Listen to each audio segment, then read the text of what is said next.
Madame, Monsieur, bonsoir. 19h sur l'Oula, c'est l'heure du journal. Nous vous proposons à présent les principaux titres de notre édition.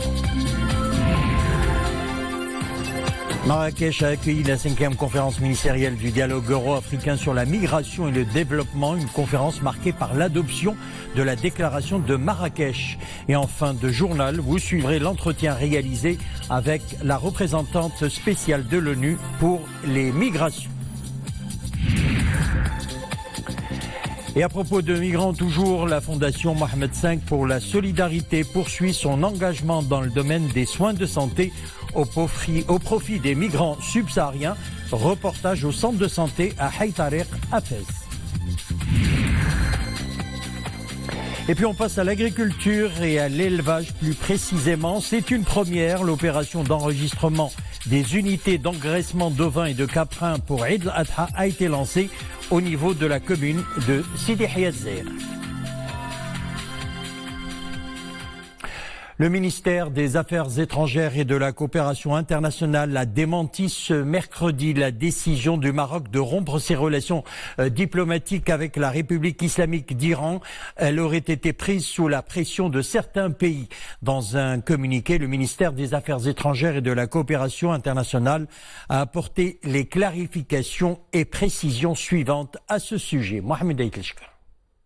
Le communiqué précise tout d'abord que suite à la rupture par le Royaume du Maroc de ses relations diplomatiques avec la République islamique d'Iran, certains milieux en mal d'arguments ont prétendu que le Royaume aurait pris ses décisions sous la pression de certains pays. Le communiqué explique ensuite que le Royaume du Maroc a été parmi les rares pays musulmans à rétablir ses relations diplomatiques avec la République islamique d'Iran. Lorsque l'ambassadeur de Sa Majesté le Roi a rejoint son poste à Téhéran en novembre 2016, la crise avec certains pays arabes et occidentaux était déjà à son paroxysme. Le Maroc a démontré dans plusieurs crises régionales et internationales que ses positions sont prises de manière indépendante, elles correspondent à ses principes et elles répondent à ses propres évaluations. Le Maroc a présenté des preuves irréfutables et détaillées, y compris à l'Iran, sur le rôle du Hezbollah, avec l'implication de l'ambassade iranienne à Alger dans des actions de formation militaire, de livraison d'armes et d'entraînement à des opérations de guérilla urbaine. Au lieu de répondre à ces faits, ces milieux cherchent à recourir à des arguments sans fondement. Et poussant l'aberration à son comble, les séparatistes du Polisario sont allés jusqu'à lier la position souveraine marocaine à l'adoption de la dernière résolution du Conseil de sécurité sur le Sahara marocain. D'abord, les résolutions du Conseil de sécurité adoptées au cours des dernières années ont toutes conforté la position du Maroc et reconnu la prééminence de son initiative d'autonomie. De même, la dernière résolution n'a fait que refléter la position de la communauté internationale, qui converge avec celle du Maroc, notamment sur les violations par le Polisario du cessez-le-feu. D'ailleurs, ce sont les connivences douteuses du Polisario avec certains groupes, notamment terroristes, qui ont poussé la communauté internationale à prendre une position réaliste afin d'éviter toute instabilité régionale. Enfin, puisque les autres partis se sont félicités de cette même résolution, qu'ils en appliquent ses principales dispositions, notamment celle leur enjoignant de se retirer de Guerguerat et de Bir el-Helou. Tout en remerciant les pays qui ont soutenu cette résolution, le Maroc n'y voit aucun lien avec sa décision relative à l'Iran. La décision marocaine ne concerne nullement les populations iraniennes et libanaises amies qui sont étrangères à ce genre d'action hostile prise par le Hezbollah en connivence avec le Polisario et sous la bénédiction de l'Iran. Sachez que l'Arabie Saoudite a condamné fermement les ingérences iraniennes dans les affaires intérieures du Maroc, en relation d'ailleurs avec le sujet. Le Royaume d'Arabie Saoudite sera à côté du Royaume frère du Maroc pour tout ce qui menace sa stabilité, sa sécurité, son intégrité territoriale, a affirmé un responsable du ministère saoudien des Affaires étrangères. Autre réaction, l'État des Émirats arabes unis réaffirme également sa position aux côtés du Maroc. Nous sommes aux côtés du Maroc dans la défense de ses causes nationales et contre toutes les ingérences iraniennes dans les affaires intérieures du Royaume, a souligné le ministre d'État émirati pour les affaires étrangères. Autre réaction, celle de Manama. Le ministre bahreïni des Affaires étrangères a annoncé que son pays soutient la décision du Maroc.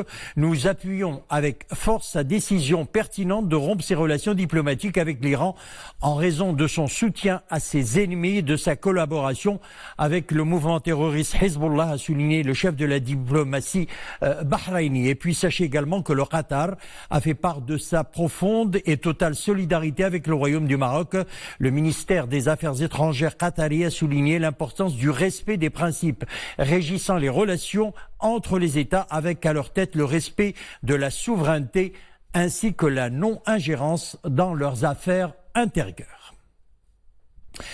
Marrakech a accueilli la 5e conférence ministérielle du dialogue euro-africain sur la migration et le développement. Une quarantaine de ministres des Affaires étrangères et ministres de l'Intérieur et ministres chargés de la migration africains et européens, la Commission européenne, la CEDEAO, la représentante spéciale du secrétaire général de l'ONU pour la migration et l'Organisation internationale pour la migration ont participé à l'événement.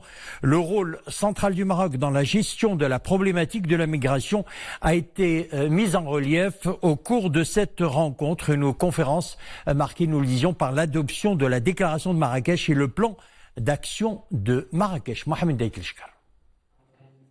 Une conférence internationale très ambitieuse à en juger par ses objectifs. Faire converger les intérêts des uns et des autres, ceux de l'Afrique et de l'Union européenne. Et sortir donc avec une politique de coopération sur la question migratoire. Après Rabat en 2006, c'est donc Marrakech qui prend le relais pour cette réflexion sur la gestion des flux migratoires.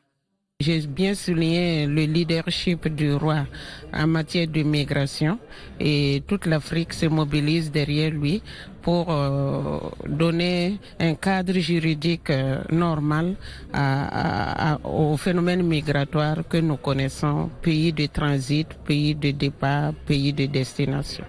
À Marrakech, le processus dit de Rabat aboutit à 2 textes. Une déclaration politique et en annexe, un plan d'action. Grâce à l'appui du Royaume de Maroc et en particulier le rôle de Sa Majesté en matière de migration, nous sommes arrivés à une déclaration de Marrakech très importante, très intéressante, qui va nous aider dans les débats internationaux, notamment aux Nations Unies. C'est un document qui se veut succinct, équilibré, qui tient compte des préoccupations de chacun et avec un plan d'action qui se veut surtout très concret et très ciblé. On n'a pas voulu mettre trop de choses, on a voulu mettre un certain nombre d'actions afin de pouvoir surtout les réaliser. Un plan d'action ciblé, c'est le cas de celui proposé par la Belgique. Pour n'en prendre qu'un en particulier, c'est quand nous accueillons des étudiants venant du continent africain, de leur permettre ensuite d'avoir accès au marché du travail, pour avoir déjà une expérience professionnelle avant de retourner utiliser cette expérience dans leur pays d'origine. Donc on doit essayer de passer maintenant à la mise en œuvre du plan d'action dans des actions concrètes. Marrakech aura ainsi réussi le pari de mettre sur les rails une véritable coopération entre la 60aine de pays africains et de l'Union européenne qui sont engagés dans le processus de Rabat, lancé en 2006. Et en fin de journal, vous pourrez suivre l'entretien exclusif réalisé par notre équipe à Marrakech avec la représentante spéciale de l'ONU pour les migrations, Madame Louise Arbo. C'est d'ailleurs la raison pour laquelle on parle aujourd'hui de migration sûre, régulière et ordonnée. Et en marge de la 5e conférence ministérielle euro-africaine sur la migration et le développement, le ministre de l'Intérieur, Abdelwafi El Ftit, a eu une série d'entretiens avec des ministres européens et africains de l'Intérieur. Il s'agit du ministre portugais de l'administration interne, Eduardo Cabria. Abdelwafi El Ftit s'est entretenu également avec les ministres de l'Intérieur du Ghana, Ambrose Derry, de la Gambie, Ebrinam Ballo, et le ministre de la Sécurité au Burkina Faso, Clément Pangandoua Sawandougou.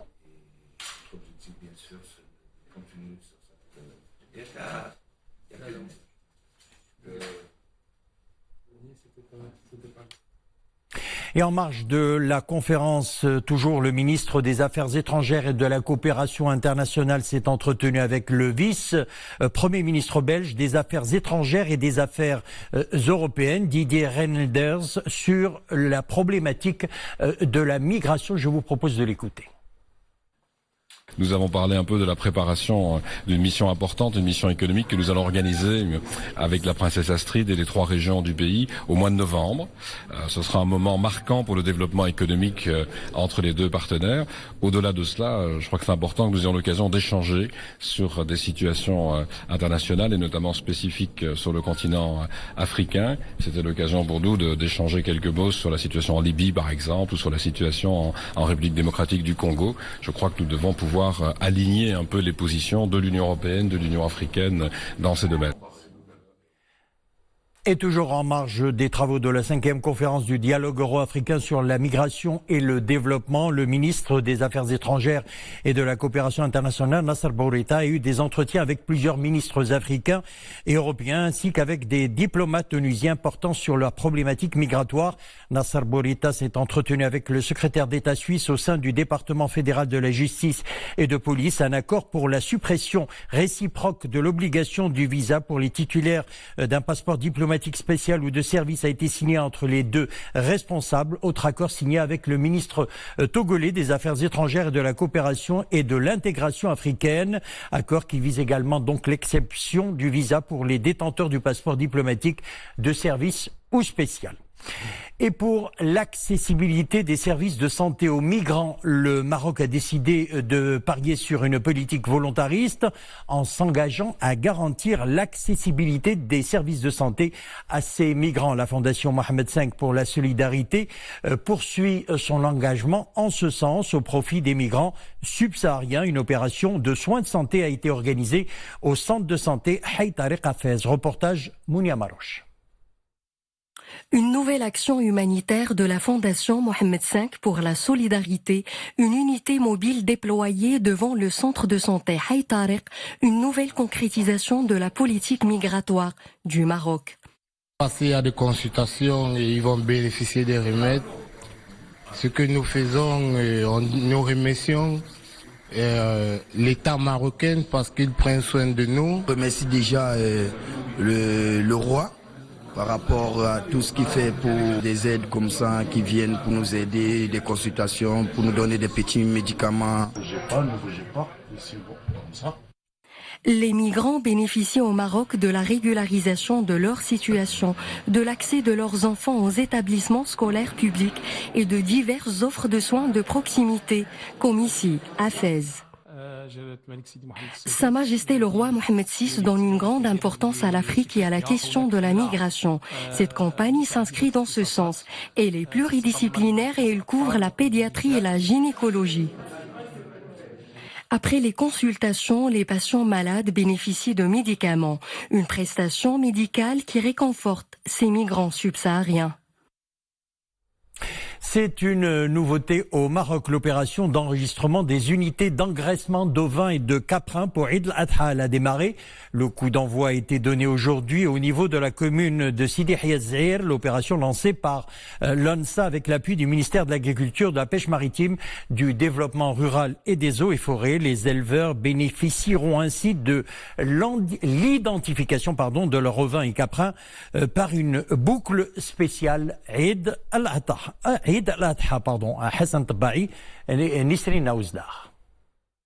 Ces éleveurs d'ovins et de caprins s'apprêtent à enregistrer leurs troupeaux dans les registres sanitaires de l'ONSA. Leurs animaux destinés à l'abattage à l'occasion de Eid al-Adha feront l'objet d'un contrôle spécifique et rigoureux. Ils seront ensuite identifiés par une boucle spéciale. Cette opération de traçabilité permettra de garantir la qualité du cheptel national et de le suivre jusqu'au consommateur final. C'est une bonne initiative. Il s'agit de nous sensibiliser à l'importance d'identifier nos moutons pour pouvoir les vendre en bonne santé. Nous sommes ici pour numéroter nos moutons selon les chiffres qui nous ont été communiqués par le ministère de tutelle, et cela pour que l'offre soit satisfaisante. Pour un contrôle sanitaire efficace du cheptel national, son identification est désormais une priorité.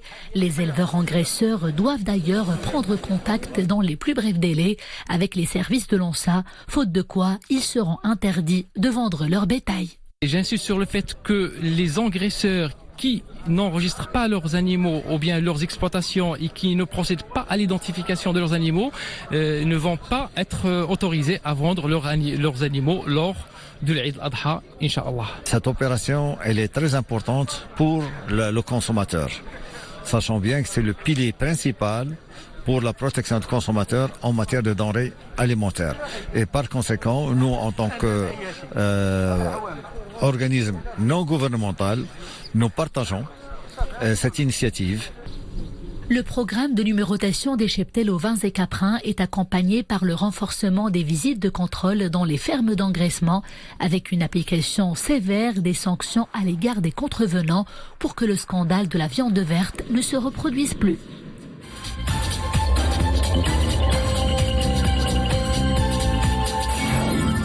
On passe à présent à l'actualité internationale. L'attaque meurtrière à Tripoli en Libye. 4 individus armés ont attaqué le bâtiment de la haute commission électorale libyenne. Le bilan est de 12 morts et 7 blessés.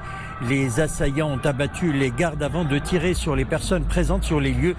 2 assaillants ont ensuite fait détonner leur charge explosive à l'arrivée des forces de sécurité. Une attaque non encore revendiquée. Le gouvernement d'union nationale dénonce une attaque terroriste et lâche. Attaque meurtrière également au Nigeria. Mubi, une ville du nord-est du pays, a connu le pire attentat de son histoire. Un kamikaze s'est fait exploser dans une mosquée, puis un second dans un marché qui se trouve à proximité. Le bilan est lourd. 26 personnes ont été tuées, 56 autres blessés, dont 11 grièvement. Un attentat signé le groupe terroriste Boko Haram, alors que le président nigérien communique à Washington sur sa lutte active contre le groupe terroriste. Et puis en Birmanie, à l'approche de la mousson, l'UNICEF s'inquiète du sort des 100 000 réfugiés Rohingyas à Cox's Bazar, où les pluies d'avant-mousson ont commencé. Dans cette zone la plus inondable du Bangladesh, les camps de réfugiés placés sur des collines déboisées risquent d'être ensevelis par les glissements de terrain. La santé et le bien-être des Rohingyas est affecté, augmentant le risque de maladies infectieuses et de la mauvaise qualité des eaux.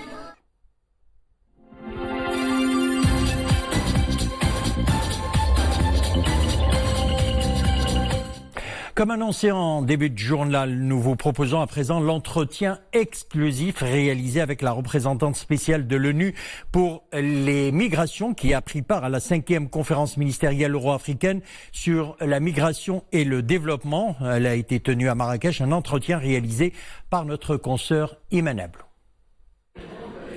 Madame Louise Arbour, vous êtes représentante spéciale du secrétaire général des Nations Unies pour les migrations.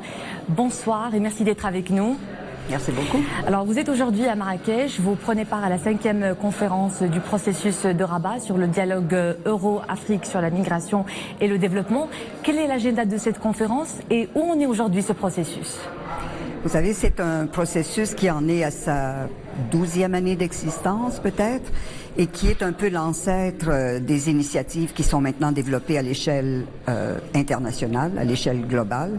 C'est un processus de coopération très axé sur le développement, la gestion de la mouvance migratoire entre l'Europe et l'Afrique. Et c'est un processus qui évolue au cours des progrès qui sont faits, mais aussi des défis qui se présentent. Donc, il y a une déclaration de Marrakech qui est adoptée aujourd'hui et qui continue à mettre en œuvre, en fait, les objectifs de coopération très intense entre les dirigeants européens et africains sur tout le dossier de la mouvance migratoire.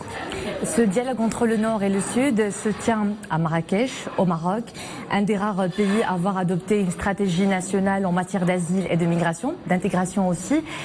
Comment, de par votre expérience, vous voyez un peu l'expérience du Maroc dans ce domaine, ce qu'il peut encore apporter dans la gestion de cette problématique, étant donné que le Royaume est devenu aussi un pays d'accueil et non seulement de transit? Oui. Ça, c'est une caractéristique très importante et qui devient en fait de plus en plus répandue et où la perception de l'opinion publique commence aussi à bien comprendre qu'on ne peut pas caractériser les pays comme étant exclusivement des pays d'origine, de transit ou de destination. La plupart des pays, et le Maroc en est un très bon exemple, sont tout à la fois historiquement des pays d'origine qui continuent à l'être des pays de transit et des pays de plus en plus un pays de destination. Et c'est le cas pour le Mexique, pour la Turquie. Et alors dans le cas du Maroc, ça fait figure de proue en fait d'une évolution de la perception et de la réalité de la migration. Madame Arbour, vous êtes une personne clé dans un projet qui va avoir lieu bientôt. C'est un pacte mondial pour ce qu'on appelle aujourd'hui l'immigration ordonnée, sûre et régulière. Et c'est encore une fois Marrakech qui va abriter la conférence interministérielle dédiée à l'adoption de ce projet. On aimerait savoir de quoi s'agit-il au juste et comment se déroulent les négociations en ce moment. C'est une conférence intergouvernementale au niveau des chefs d'État et chefs de gouvernement. C'est donc une conférence de très, très haut niveau, au plus haut niveau, en fait, des conférences des Nations Unies. Ça va être probablement cette année, oui, je pense, la plus grande conférence que les Nations Unies vont mettre sur pied au niveau des chefs d'État et des chefs de gouvernement. Et les négociations sont bien lancées à New York. C'est le siège des négociations de ce pacte que vous avez bien mentionné, un pacte mondial sur l'immigration qui va préconiser en fait un environnement qui va être plus favorable à des migrations sûres, ordonnées et régulières, qui comprend plusieurs volets, en fait tous les volets qui touchent à la migration, sauf les réfugiés qui font l'objet, qui ont bien sûr le bénéfice d'une convention de 1951 sur les réfugiés et qui font l'objet d'un pacte distinct. Donc cette conférence est très importante. Les négociations sont en cours et on s'attend à ce que le texte comme tel soit finalisé en juillet pour être adopté justement lors d'une conférence de très haut niveau en décembre. Au mois de décembre. Voilà. Alors, Madame Arbour, la question de la migration, c'est aussi des drames humains, c'est des rêves brisés, c'est des traversées périlleuses. Comment peut-on mettre aujourd'hui la communauté internationale face à son devoir pour répondre à ces appels de détresse ? Oui, je pense qu'on doit sensibiliser de plus en plus, surtout avec les moyens de communication qui sont à notre disposition, justement la communauté internationale sur ce que vous avez bien décrit comme étant bien souvent des tragédies humaines profondes. Et ça, c'est beaucoup le cas dans le dossier des réfugiés. Et c'est beaucoup le cas aussi dans les situations où des personnes se déplacent en situation irrégulière, soit avec l'aide de passeurs, pire encore, aux mains de trafiquants, et donc dans des situations où ils mettent leur vie en péril. Une des réponses que le secrétaire général des Nations Unies a préconisé et continue d'avancer, c'est qu'il faut encourager surtout les pays de destination à ouvrir des voies d'accès à leur marché du travail, des voies régulières, qui n'ont pas nécessairement l'objet d'être des voies permanentes, mais où des travailleurs migrants, par exemple, peuvent obtenir des permis de travail. Alors, préconiser une migration circulaire, mais favoriser les voies légales d'accès pour réduire les voies irrégulières qui sont celles, justement, qui donnent lieu à tellement de pertes de vie et de tragédies humaines sur une échelle presque inimaginable, non seulement dans la Méditerranée, mais à travers le monde. Voilà. Madame Lise Arbour, je rappelle que vous êtes représentante spéciale du secrétaire général des Nations Unies pour les migrations. Merci encore une fois d'avoir répondu à notre invitation. Merci beaucoup et à décembre. À décembre prochain, merci. Voilà. Voilà, c'est la fin de notre édition. Merci de nous avoir suivi. Le retour de l'info sur Lula, 21h. Demain, vous aurez le plaisir de retrouver Nisrine Aouzdar. Une excellente soirée et à bientôt.